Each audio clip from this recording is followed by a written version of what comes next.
We have to be really careful when we look at differing types of estimates. And where I've gotten caught up in the past is at what level of the estimate are you generating and putting pen to paper to? Okay, so what do I mean by that? Oftentimes, I've been involved with clients from a conceptual standpoint, right? Probably Tommy, like I would think, doing residential stuff, you're working off of a client's vision that's pretty vague. They might not know what they want. They might not have drawings done, right? It's you're basing your number off of ideas. Right. It's prepared while your project's still in a concept, right? So what does that mean when we talk about our ranges of accuracy? Naturally, our range of accuracy is going to be much broader from a conceptual standpoint. It has to be. The more unknowns there are, the more options to change there are, you got to increase your number. And you need to then think, if I'm going to put an estimate together at that stage, you really have to protect yourself with language and with an increased cost to protect from that. So your contingency has to be higher. Everything has to be higher because ultimately from a construction management standpoint, from a commercial standpoint, I would only use that type of estimate to determine if the project's feasible or not. Are we in the same ballpark? Right? So I'm not putting I'm not signing a contract based off a conceptual estimate unless I have so much cost in there that I feel that I'm covered or protected barring any changes.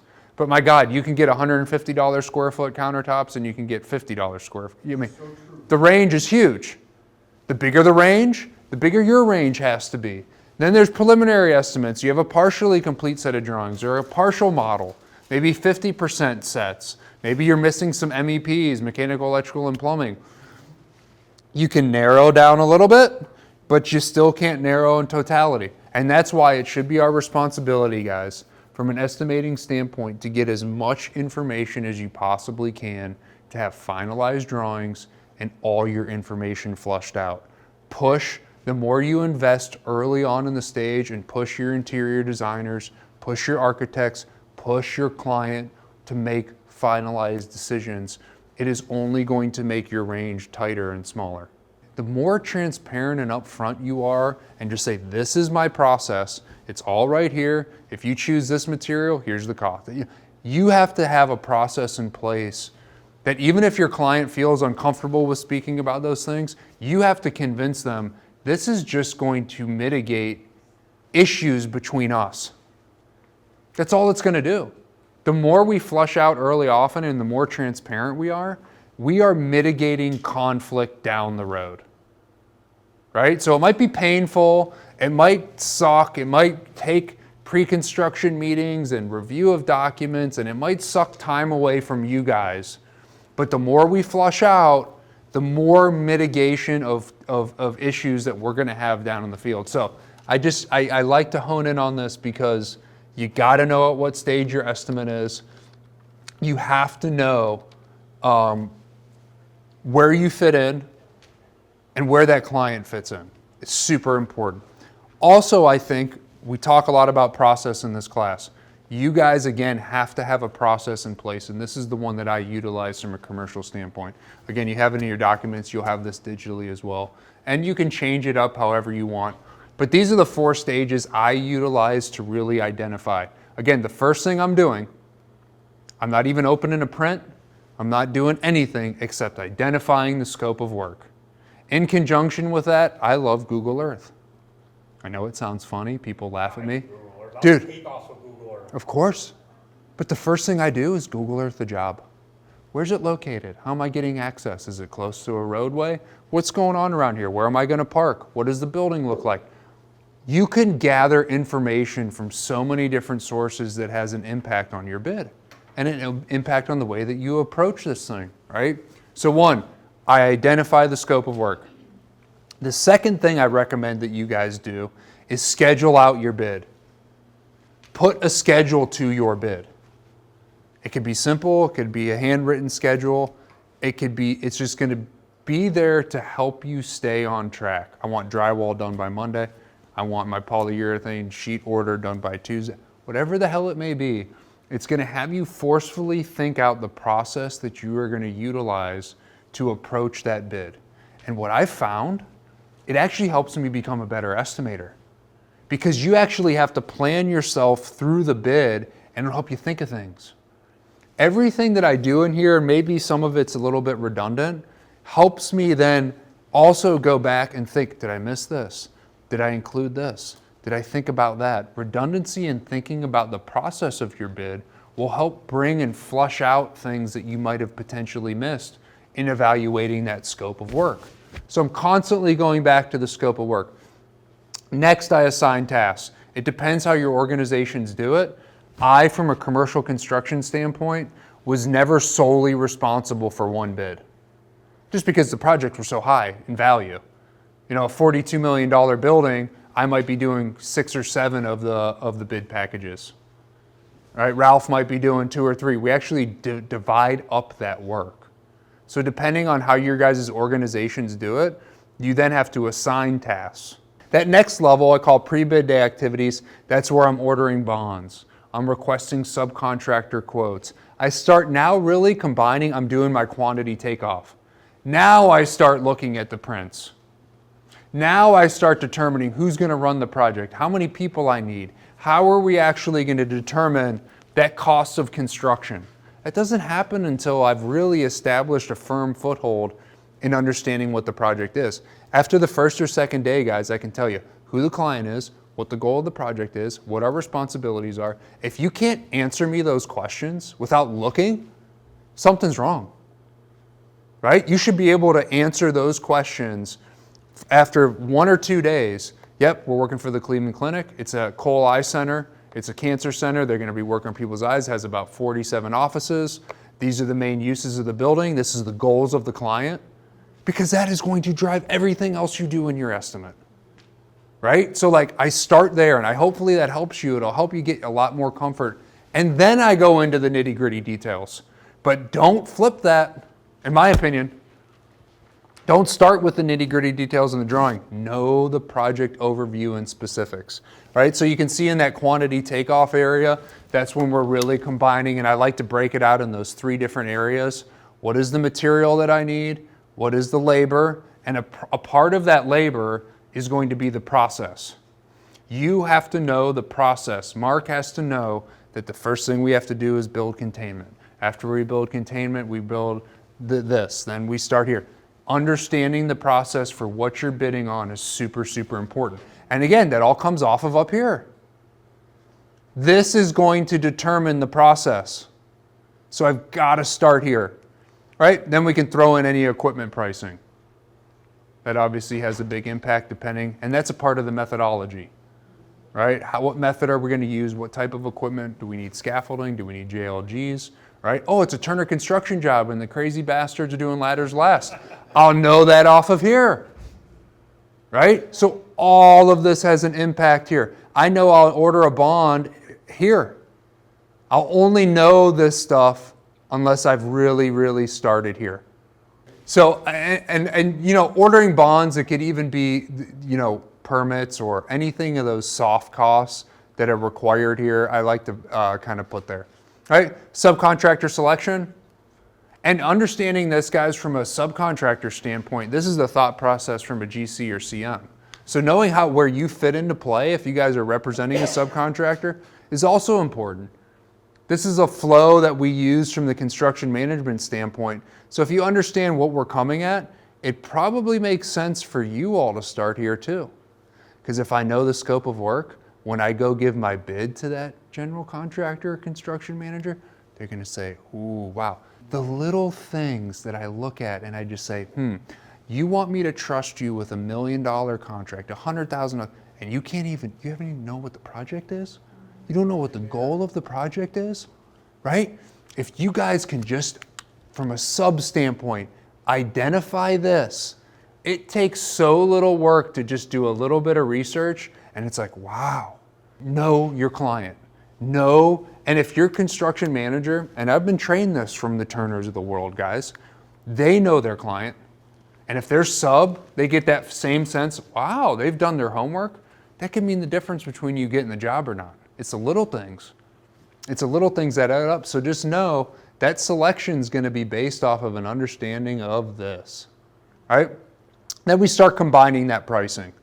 We start bringing all these things together that have costs, and we start putting it together. Now, this is the scary part. This is where a lot of times I miss things.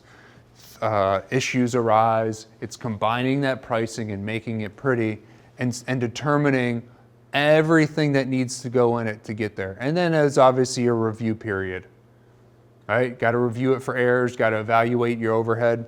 Do we have enough overhead costs? Do we have the soft costs correct? Do our subcontractors have their information correct? And then it's obviously submitting the bid. Click. And everyone's always nervous and everyone's always a little uneasy, and you put so much effort and so much time and all this stuff into it, right? But all that time invested here is going to really determine that outcome. Now, here's where I'm a little bit different. Here's where I go to the next level. And here's where I think you guys should too.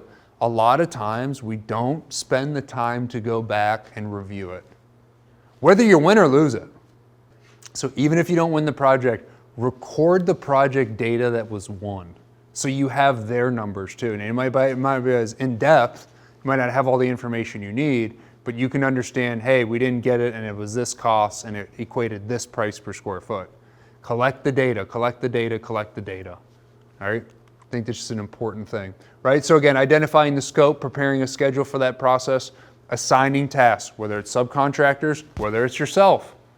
Our bid day activities, again, we're selecting those subs, right? We're combining the pricing. And I think a lot of the subcontractor selection, guys, I'm telling you right now,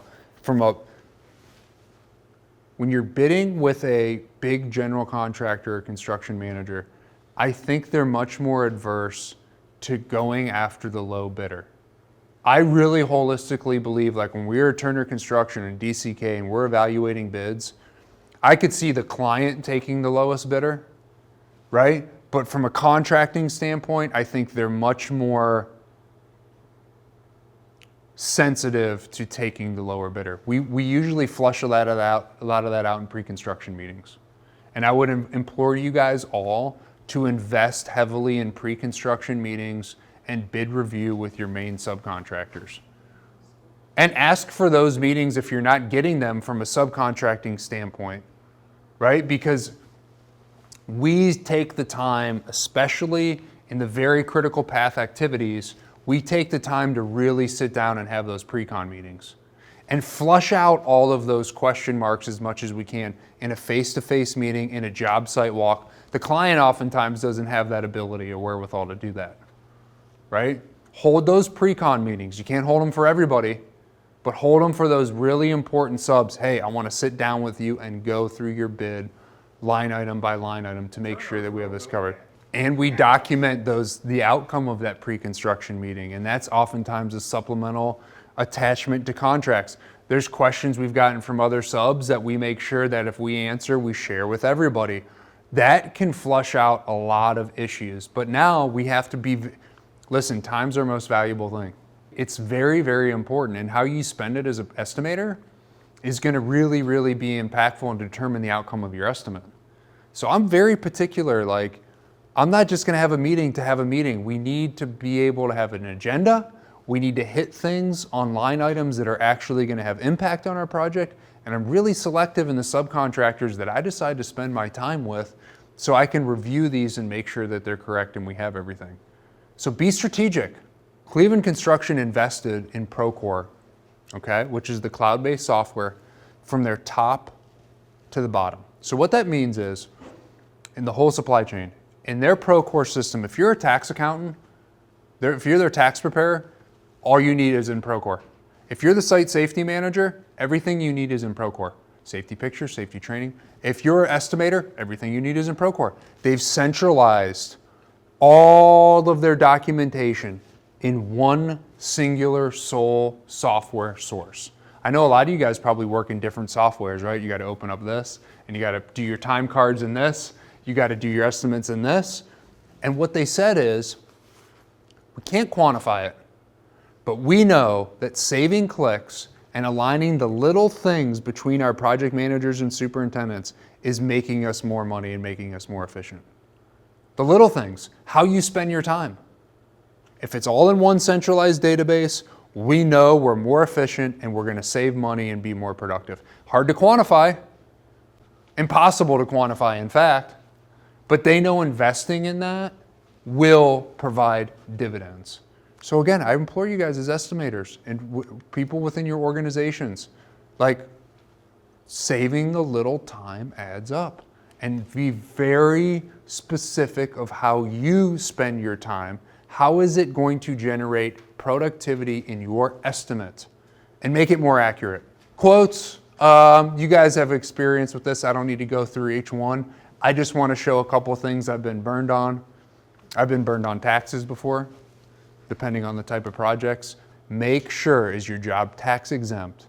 What's the tax impact? What's the freight impact? Are all costs really reflected within this subcontractor or material supplying quote? But I would recommend that at the beginning of your job, when you're communicating with your client and your bid, that you know the tax status. Like that, oftentimes it's on you. A lot of times your insurers and the people there are going to say, well, Tommy, why didn't you know this? I mean, do you have enough jobs? Again, ours was a unique case. I'm just saying check that box off. There's a lot of clients we work for that are tax exempt. That you got to make sure that that's included and you're reflecting in that, and that could have a big cost impact. The other thing that I've also learned with material suppliers is negotiating those costs. So when you're looking at material, just scrutinize that from an estimating standpoint. How can we save? Do we have everything there? Is it quoted to us directly? Are they delivering it to warehouse? Just be very comprehensive on your materials, because I've gotten screwed in the past, right? Especially, here's where it gets me, is on a material type that I'm not familiar with. Mass timber was a great one. You know what caught us on mass timber? It got stopped by the U.S. Forestry Service because apparently it's a big no-no, or you have to fill out certain paperwork because they look for bugs and beetles on bringing wood in from foreign countries. yeah, no kidding, Tommy, right? So it's like, we literally got shipments stopped and were charged because we didn't have the right paperwork, because the USDA had to inspect every single container for some type of pine beetle. Right? I never would have thought of that.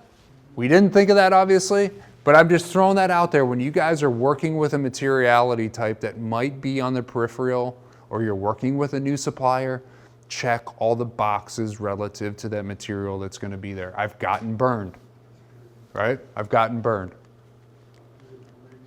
Shipping costs, again, obviously it's just something to think about. Is it flat rate?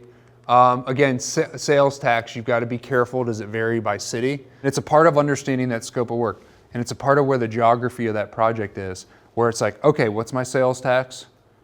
Is it tax exempt? And I actually have these things built in my estimates that I'm just checking off. And I make sure that I have that information relative to each thing. How's this going to affect me? What's the shipping rate? What are those different things? And oftentimes it may not be a big deal. I'm going to record it and I've got it documented and I'm good to go. These are just some things you should be looking at on the peripheral that could come back and bite you, right? What's the software usage requirement? Like you were saying, you got bit with a 1% deal. Maybe that could have been flushed out if you got a line item in your self checklist. You're like, technology, question mark. What's this going to cost me? Is there a cost? And just ask the question, look for it, answer it, boom, on to the next thing. All right, but I've been burned by some of these things in the past. Storage costs. Here's where I see a big profit center. We were talking about it at lunch, guys. I think there's an opportunity. One of the biggest challenges that we've seen since COVID is the fluctuation of commodity-driven pricing. And how do you lock that in and protect yourself and your client? Okay? What a lot of big CM firms are doing, what we've started to utilize, is offsite storage. Okay, we were talking about it before. And I think it's a way that you can bill a client and act as a profit center, is order. By the way, most jobs, from a cost profile standpoint, the curve usually looks like this as time goes on. This is cost. Projects usually do this.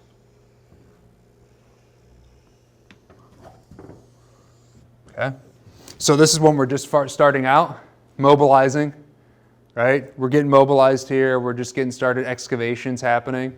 And then what happens? Oh, concrete.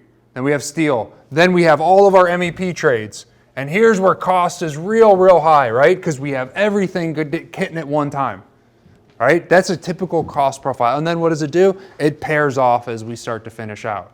So cost usually hits us really in the middle. I think the best way, in order to mitigate a lot of these risks associated with increase of manpower or increase of materiality costs and the fluctuation, is what we're going to do is see a lot of this material cost shifted earlier up front. So it won't be as high as this, but I think we're going to start here. I think it would be smart, and then what's going to happen is actually going to be a little bit flatter. Right? Because this area of when we're ordering a lot of our materials, because we could get them really fast. Lead times are a lot shorter back in the day. Now they're longer. My wife's an interior designer. My God, to get stainless steel appliances for some brands, it's like 8 months. I'm thinking you guys could build in profit centers by convincing clients, let's order this and pay me to store this. You can bill for that. And what it does, remember I told you guys before, the number one thing that we're yearning for in projects is predictability. If I can guarantee you that you're going to get your Viking stove that you want for your house, but you're going to have to just pay $200 more a month, and I've already built it into the estimate, by the way, but I can guarantee your Viking stove's going to be here when you want it at the price you ordered it, I can provide that service for you. They want that predictability, and you guys can market yourselves off of that. If you came to me as a subcontractor and you could guarantee that, oh my God. Play to the data that I'm sharing with you guys and what you're feeling. If you know predictability is what turns on project managers, play to that. And I'm going to offer that in my bid, or to my client, I'm going to offer what you're yearning. I can guarantee manpower. I can guarantee pricing. I can guarantee X, Y, or Z. So put your guys self in a position in your organization to do that. And a lot of times we put escalations in our bids as kind of a placeholder, but we can eliminate that, right? Or we can eliminate that range if we know that we're allocating those costs for those materials and we're able to actually predict that cost. Because a lot of times that insurance or that escalation is a guesstimate. We don't know how high it's going to be. We don't know where the next war is going to be. So insurance, the only thing I want to want you to think about here is if you do go that route, think about those additional costs that you're potentially going to incur with insuring that materiality, with providing security. In a lot of different places I've had to provide security. So try to think of all the peripheral costs, that transportation costs back and forth to that warehouse or wherever it may be. And like we talked about before, these post-bid day activities, reviewing that bid. You can make a lot of money as well in project buyout.